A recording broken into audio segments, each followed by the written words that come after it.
Coming up on today's show, we're going to touch on the latest Browns roster moves and news as Ethan Pocic has been placed on IR. Plus, Cleveland did not wait long to go out and sign his replacement, it appears. We're going to introduce to you potentially the new starting center for the Browns. But Jake Trotter, one of the first ones on it, Ethan Pocic, who you remember left very early in the Bills game with the knee injury, got an MRI. He's now out at least 4 games, and he was not signed to this team back in the offseason with the expectations of he would be this team's starting center for years to come. But after some injuries early enough, oddly enough, to Nick Harris on the first snap as well, now Pocic, who's going down, might be shut down for the rest of the year. If Andrew Berry sees a long-term option in him, I'm not really sure what the Browns are going to plan to do at center moving forward. But with the way that Pocic has played this year, I'm absolutely all for at least bringing him back for training camp. Bringing him back next year. He's been an all-star center. PFF has him ranked as the second best center in football. I mean, I remember when I was banging the let's get J.C. Tretter back to Cleveland drum, and boy, was I wrong, because Pocic has been one of the best centers in football. Sure, it helps when you line up in between Joel Petonio and Wyatt Teller, but give credit where credit is due. Ethan Pocic has been very, very solid at center this year. So let's show the LSU Tigers some love. Spam 55 in the comments section below. I just want to believe that Ethan Pocic is going to be scrolling on social media, scrolling on YouTube, and boom, there's all this love coming from the Dog Pound, wanting to see him out on the field as soon as possible. So spam his jersey number like you guys do so many times before for Pocic down below. Now, speaking of his replacement, the Browns did not wait long. They went out and signed center Greg Mancz. All right, so with Ethan Pocic on IR, Greg Mancz is a potential replacement option. Curious to see if they're going to throw him out there this Sunday to start or if they're going to stick with Hjalte Froholdt. But there is a connection between Mancz and Deshaun Watson, which is probably why the Browns signed him. The two overlapped in Houston from 2017 to 2020. Now, Mancz did spend one full season as a starter, but after that, he was sort of the utility six-man offensive line who was plugging in at different spots whenever an injury popped up at left guard, right guard, center, whatever it may be. He was versatile, and he covered a lot of bases in Houston. He was with the Bills to start this season, released a couple of days ago. Pretty good timing for the Browns, who swoop him up, and the idea is him and Deshaun Watson, they've got a history. They've got a bit of a connection, and when Watson returns next year, hopefully we won't see a botched center to quarterback exchange like we had against Buffalo between Froholdt and Jacoby Brissett. Now, we're going to talk more about the offensive line in just a moment and what I'm expecting to see out of them moving forward, but today's show is presented by ButcherBox. Listen, Black Friday right around the corner. Holiday season is here upon us, and you know what makes a fantastic gift? ButcherBox, for so many reasons. One of them being peace of mind. ButcherBox takes the guesswork out of finding high-quality meat and seafood that you can trust. 100% grass-fed beef, free-range organic chicken, pork raised crate-free, and wild-caught seafood. It's also just wildly convenient for you. You can get whatever you want delivered right to your doorstep with free shipping in the continental U.S. and no bogus surprise fees as well. So choose whatever variety you want from all their options, and it goes right to your doorstep with incredible value. Like I said, you will enjoy a range of high-quality cuts that are hard to come by at the grocery store at an amazing value. Plus, probably the best part of all, it's the free ribeyes. That's right. 2 10-ounce free ribeyes for an entire year. And on top of that, ButcherBox is going to throw you an extra $10 off your order. So get free ribeyes for an entire year. Be the king of the holiday season when you get started with ButcherBox. Head on over to butcherbox.com/NFL Daily. The promo code is NFL Daily. All that information is in the comments and the description of today's show. Get started right now, and you will thank me later. I'm loving the free ribs I got when we had our Chat Sports ButcherBox draft here. I suggest you make the same pick I did. Okay, back to the Hogs up front, who are definitely eating ButcherBox because you know they got to put some pounds on.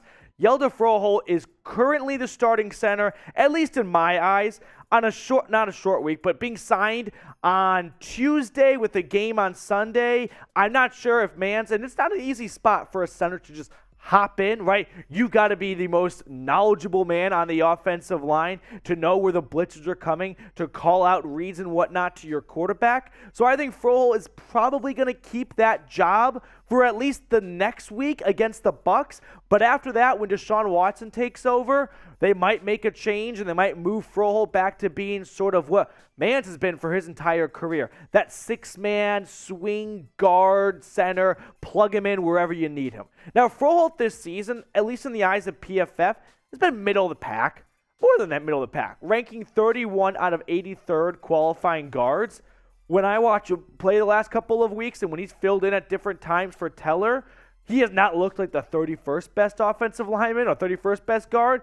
But also, we really can't be too critical or asking too much of your backup left guard to go in there and set the place on fire. He's done his job, right? He has not been a disaster. He has not been a sinking ship. But he also has not won me over with, you know what? He could hold on to this job even when whoever he's replacing gets healthy. That's not the case. He's done a good job of keeping the ship afloat. But at the same time, let's be honest. Froholdt, the Danish king, has played more like a prince than a king. All right. Now, we're going to get to more content for you guys in just a moment, but if you have not subscribed yet, I've got 3 big reasons why I think you should go ahead and do so. You're going to get the latest news and rumors coverage here. So whether it is a practice squad signing or injury news or trade rumors, whatever it may be, we keep you guys plugged in and tapped in here at the channel. We also do live watch parties every single week for the Browns. Now, last week, it was not too fun in the second half, but we definitely keep it entertaining and lively for you guys, even if the game gets away from the Brownies. Plus, audience interaction, and you'll see what I'm talking about in just a few short minutes, but consider subscribing if you have not already. All right, we're going to talk about a pretty big Cleveland Browns story in just a moment surrounding a legend of the program, but who's your favorite player of all time? The reason I bring this up is Joe Thomas is one step closer to joining the Pro Football Hall of Fame, where he will be one day. There's no doubt about it. He will be in Canton, and he will get his bust. But Joe Thomas, definitely a legend, and it kind of got me wondering, who is your favorite Browns player of all time? For me, it's Josh Cribbs. I'm just a sucker for special teams. Now, unfortunately, the kick returner role has just been diminished and reduced and really taken out of the game with rule changes lately. But let me know who your favorite Browns player of all time is, whether it's the great Joe Thomas, someone else. I want to see everyone in the comment section letting me know. All right.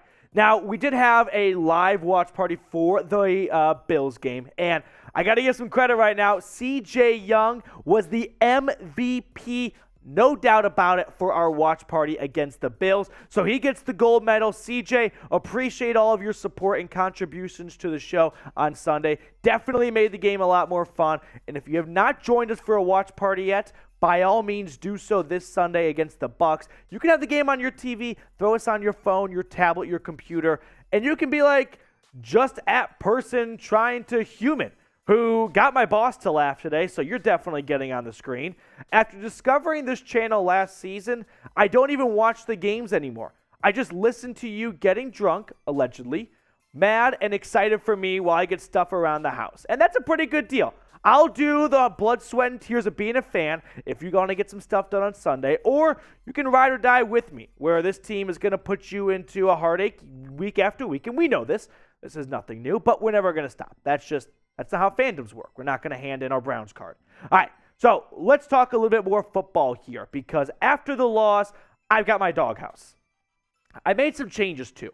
So on the leash, meaning you'll take them outside, but there's no way they're even getting like a retractable leash or, just a free-range walker, but a short leash, little 6-foot leash, is Deion Jones. The Browns traded for Deion Jones, and really has been a non-factor for them so far. He was outsnapped by Tony Fields on Sunday against the Bills in Detroit, and at this point, it just makes you wonder. The Deion Jones trade was a fun little excitement rush of, yes, the Browns defense. Andrew Berry is taking charge, right? They're changing stuff up, and then Deion Jones gets outsnapped by Tony Fields. To me, that says he's not very, dedicated to helping this defense turn it around this year. And more importantly, the coaching staff has no interest in Deion Jones seeing the field all much. In the backyard, meaning, listen, there's no way you're going to take him out to interact with other dogs. They're going to bark. They're going to bite. That's Joe Woods. The only reason why he's not in the doghouse is because Kevin Stefanski's big butt is in there right now. But Joe Woods, this defense, the miscommunications, how does Stefon Diggs get left wide open in the back of the end zone to close out the first half? Miscommunications. Miscommunications in week 11, that's downright embarrassing.